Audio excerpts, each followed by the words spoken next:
Hello friends, welcome to my channel hello home. मैं हूँ माया। स्वागत करती हूँ आपका अपने ही चैनल हेलो होम में, जहाँ पर आपको मिलती है गार्डनिंग से रिलेटेड वीडियोस। तो आज हम बात करेंगे गुलाब के बारे में। फरवरी मंथ है और फरवरी मंथ में गुलाब ना हो ऐसा तो किसी भी गार्डनर के पास नहीं होगा। हर गार्डनर के पास कोई न कोई रोज़ फ्लावर प्लांट ज़रूर होता है। येलो कलर के इस फ्लावर प्लांट में आप देख रहे हैं कितने प्यारे फ्लावर्स खिले हुए हैं। ये है हमारा देसी प्लांट, जो बहुत ही फ्रेग्रेंट वाला फ्लावर प्लांट होता है। कटिंग से लगाया हुआ प्लांट है और इसमें एक बहुत ही अच्छा सा वाइट कलर सा फ्लावर आएगा। जब मैंने ख़रीदा था तो उसमें मैंने देखा हुआ था, फर्स्ट कली है वो उस प्लांट में। और यहाँ पर सब कटिंग से लगाए हुए प्लांट ज़्यादातर देसी हैं और कुछ मैंने नए प्लांट भी परचेज़ किए हैं, उसके बारे में भी आपको बताऊंगी। यहाँ पर देखिए, एक ये परचेज़ किया हुआ प्लांट जो है वो ख़राब हो गया। बहुत कोशिश की इसे बचाने की, बट ये बच नहीं पाया है मेरे से। यहाँ पर देखेंगे तो ये है कुछ ऐसे प्लांट जिसे मैंने ऑनलाइन बाय किया था और अब इन प्लांट में देखेंगे तो बहुत अच्छे से नए शूट्स जो है वो निकल कर आ चुकी हैं। प्लांट की ग्रोथ बहुत अच्छी अब मुझे दिखने लग गई है। विश्वास हो चला है कि अब ये मेरा प्लांट लग गया है। यहाँ पर देखिए गिलहरी कैसे नुकसान करती है। जो भी नई जो इसमें शाखाएं निकलने को लग रही थी उसे ही वो खा जाती थी। अब उसने थोड़ा सा रोका है, लेकिन इससे पहले यहाँ से कई सारे उसने शाखाएं ख़त्म कर दी खाकर। यहाँ पर हमारे प्लांट में अच्छी ग्रोथ अब देखने को मिल रही है। हर एक ब्रांच पे नई नई ब्रांच जो निकलने लग रही हैं, नई नई स्टेम्स आप देख पा रहे हैं, नई कलियां जो फूटने लगी हैं। कितना प्यारा लग रहा है अब ये प्लांट। और इधर की तरफ भी और प्लांट है इसके साथ ही खरीदे हुए। इन सब में आप देखेंगे नई नई शूट्स जो है वो निकलने लग गई हैं। अभी इनमें बहुत छोटे हैं। एक वही बड़ा प्लांट है जिसका नाम सोलेर था, जो येलो कलर का है, और उसी प्लांट में बहुत अच्छी ग्रोथ थी। बाकी इन सब में ग्रोथ अभी पीछे है, बहुत कम ग्रोथ अभी देखने को मिल रही है। इसमें एक नीचे की साइड से एक अच्छी ग्रोथ आ रही है। आगे चलकर इसमें कितनी अच्छी ग्रोथ होती है और कौन से फ्लावर आते हैं, कौन सा फ्लावर प्लांट है, ये भी मैं आपको बताऊंगी। सभी की आईडी और नाम भी इसमें है, तो वो सब मैं आपके साथ शेयर करूंगी। पहले थोड़ा सा मैं खुद ही अच्छे से इस पे आ जाऊं कि ये बहुत अच्छे से लग चुके हैं, थोड़ा आपको दिखाने लायक हो तो मैं आपके साथ शेयर करूंगी। बाकी अभी हम बात करेंगे हमारे गार्डन में जो ये वाले फ्लावर प्लांट हैं ऑलरेडी, जिसमें फ्लावरिंग हो रही है, किसी में कलियां बनी हुई है। बट आप देख रहे होंगे कि यहाँ पर प्लांट तो कई सारे हैं, बट यहाँ पर फोलिएज आपको बहुत अच्छी नहीं दिख रही होगी, जबकि फरवरी का मंथ है और अभी इसमें फोलिएज अच्छी नहीं दिख रही है। तो आज हम बात करेंगे रोज प्लांट में कुछ ऐसे काम फरवरी मंथ में जिससे हमारे प्लांट में ढेरों फ्लावर्स खिले, हमारा प्लांट बहुत अच्छा बन पाए। तो उसके लिए सबसे पहला काम जो है वो है गुड़ाई करना। तो देखिए यहाँ पर मैं आपको गुड़ाई करके दिखा रही हूँ, क्योंकि इस प्लांट में जो मिट्टी है वो मॉइस्ट है, तो यहाँ पर बहुत इजीली गुड़ाई की जा सकती है। तो गुड़ाई करना तो हर प्लांट के लिए बहुत ज़रूरी है। अभी लास्ट मैंने एक वीडियो शेयर किया था बोगनविला के ऊपर, जिसमें मैंने बताया था कि गुड़ाई करना। मैं रोज़ प्लांट में बता रही हूँ गुड़ाई करना। इससे पहले भी बहुत से प्लांट आपने मेरे देखे होंगे, बहुत से मेरे गार्डन में ऐसे प्लांट देखे होंगे जो अलग अलग तरह के प्लांट हैं, लेकिन हर एक प्लांट के लिए गुड़ाई करना ही क्यों इम्पोर्टेंट है। देखिए ये वाला जो प्लांट है ये पूरी तरह से ख़राब हो गया है। मैं इसकी स्किन को हटा कर दिखा रही हूँ, तो देखिए यहाँ पर स्किन एकदम ब्राउन हो गया है, पूरी तरह से ख़राब है और ये हिलाने पर हिल भी रहा है। इसे बहुत कोशिश की थी बचाने की, बट बच नहीं पाया ये प्लांट। होता है कुछ प्लांट हमारे नहीं बच पाते हैं, ऐसा ही इस प्लांट के साथ हुआ है। तो चलिए हम बात करते हैं गुड़ाई के ऊपर बात कर रहे थे। तो गुड़ाई जो है वो बहुत इम्पॉर्टेंट होता है हर एक प्लांट के लिए।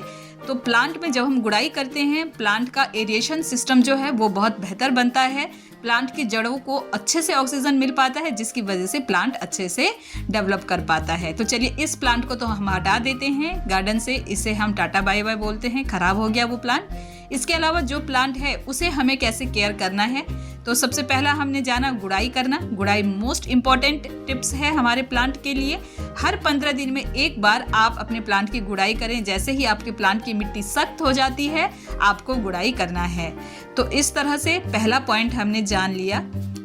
दूसरा पॉइंट हम जानेंगे जो गुलाब के लिए बहुत ही टफ काम है हमारे लिए करना, लेकिन करना बहुत ज़रूरी है, और वो है डिसबडिंग करना।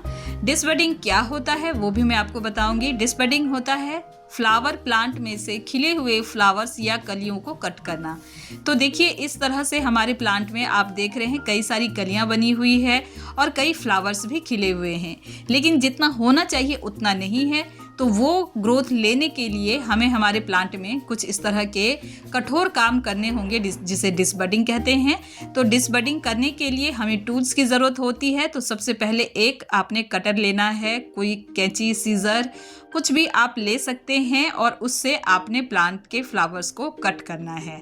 तो सबसे पहले उसके लिए हमें हमारे टूल्स को डिसइंफेक्ट करना होगा, स्टेरिलाइज करना होगा। तो देखिए आप किसी भी तरह से स्टेरिलाइज कर सकते हैं, चाहे आप उसे गर्म पानी में थोड़ी देर रख लें या फिर आप उस पर फंगिसाइड लगा लें या फिर डेटॉल या कुछ भी आप इस्तेमाल करके उसे साफ़ कर लें। मतलब कहने का कि उस पर बिल्कुल भी फंगस नहीं रहना चाहिए आपके टूल्स पे। आपका टूल्स जो है वो बिल्कुल स्टरलाइज हो जाना चाहिए, जिससे आप प्लांट की कटिंग करेंगे।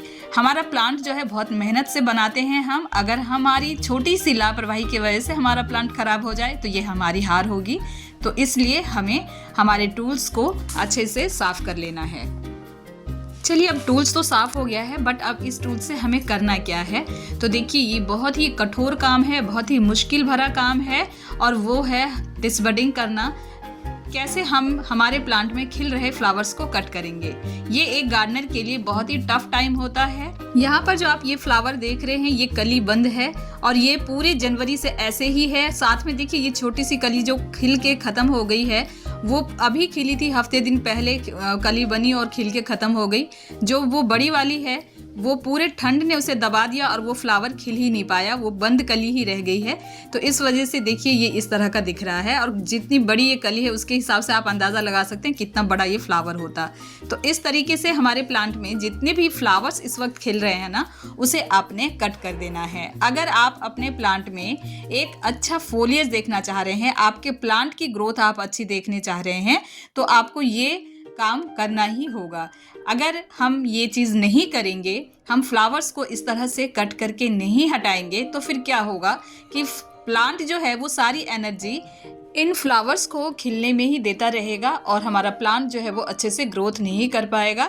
जैसा आप यहाँ पर देख भी पा रहे हैं, ये एक छोटा सा प्लांट आप देख रहे हैं और लगाए हुए लगभग 1.5-2 महीने हो गए हैं, बट अभी तक इसकी अच्छी ग्रोथ नहीं हुई है। हाँ, फ्लावरिंग हो रही है। तो यही कहने का मतलब है, अगर मैं अभी इस फ्लावर को रहने दूंगी तो ये हफ्ता 15 दिन तो इसी फ्लावर में ही लगा रह जाएगा, प्लांट की ग्रोथ नहीं हो पाएगी। तो इसलिए ये डिसबडिंग करना बहुत ज़रूरी है।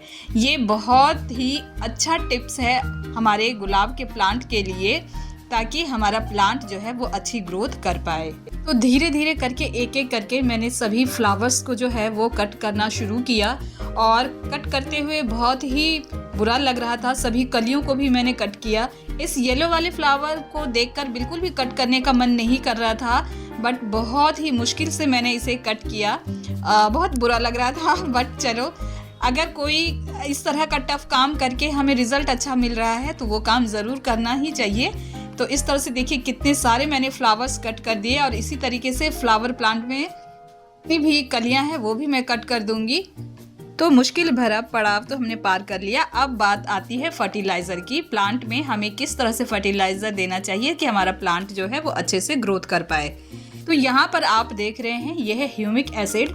मैं अपने प्लांट में ह्यूमिक एसिड का निरंतर इस्तेमाल कर रही हूँ पिछले 20 दिन से, तो जिसके फलस्वरूप मेरे प्लांट में इस तरह से आपको ग्रोथ देखने को मिली है। ये जो नए प्लांट हैं उनमें जो आपने इस वक्त देखा नए नए शूट्स, वो इसी के फलस्वरूप है, ह्यूमिक एसिड से। बाकी इन फर्टिलाइज़र को भी हम इस्तेमाल करेंगे, लेकिन टाइम टू टाइम करेंगे, एक साथ सभी फर्टिलाइज़र को यूज़ नहीं करेंगे।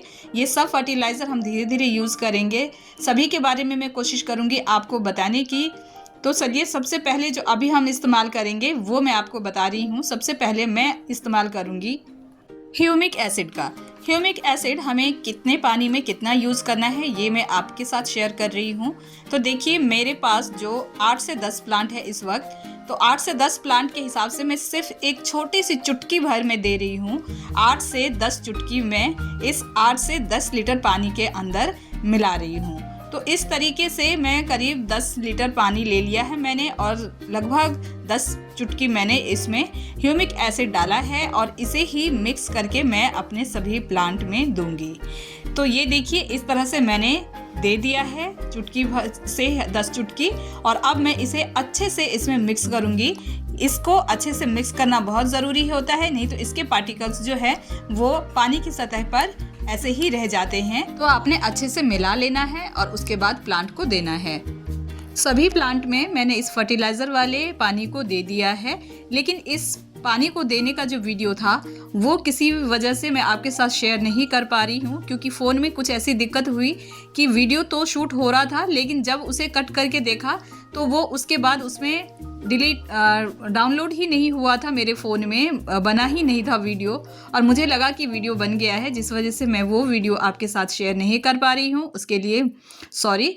तो देखिए उसके बाद मैंने सभी फ्लावर्स को भी कट कर लिया, सभी कलियों को भी कट कर लिया और ये सारे मेरे पास इतने सारे बन गए।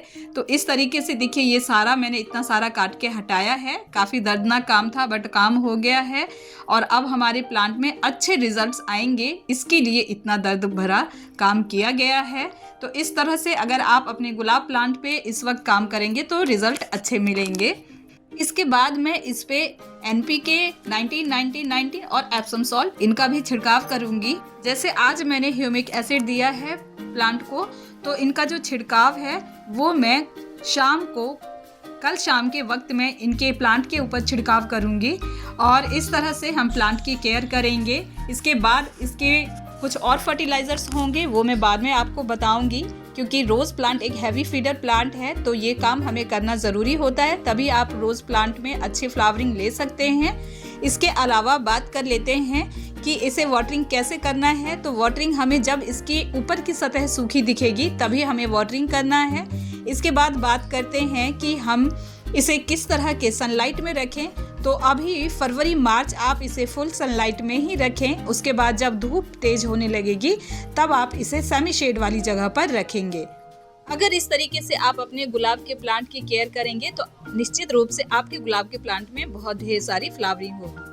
सभी कटे हुए फ्लावर्स को मैंने फेंकना ज़रूरी नहीं समझा, इस तरह से मैंने पॉट में सजा लिया है और रूम में रख लिया है, जिससे आप देख रहे हैं एकदम रोज़ फ्लावर का ही जो है बुके तैयार हो गया है। अगर इतने फ्लावर्स का बुके आप मार्केट में लेने जाएंगे तो वो ज़रूर 500 से 1000 रुपये के अंदर मिलेगा, इससे कम का ये फ्लावर बुके मिलेगा नहीं, इतने प्यारे प्यारे फ्लावर्स का। तो इन्हें मैंने इस तरह से रूम में सजा लिया है।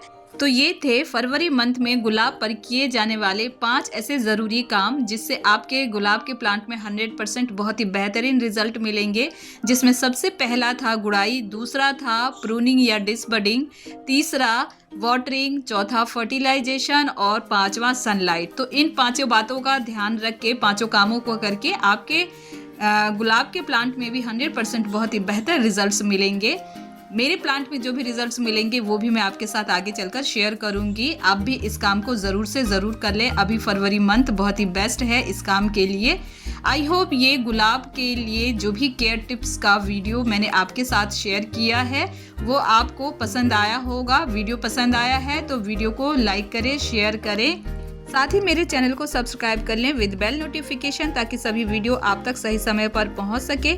कमेंट करें, आपका कमेंट मेरे लिए बहुत ही महत्वपूर्ण है। वीडियो को एंड तक देखने के लिए, अपना कीमती समय देने के लिए थैंक यू फ्रेंड्स।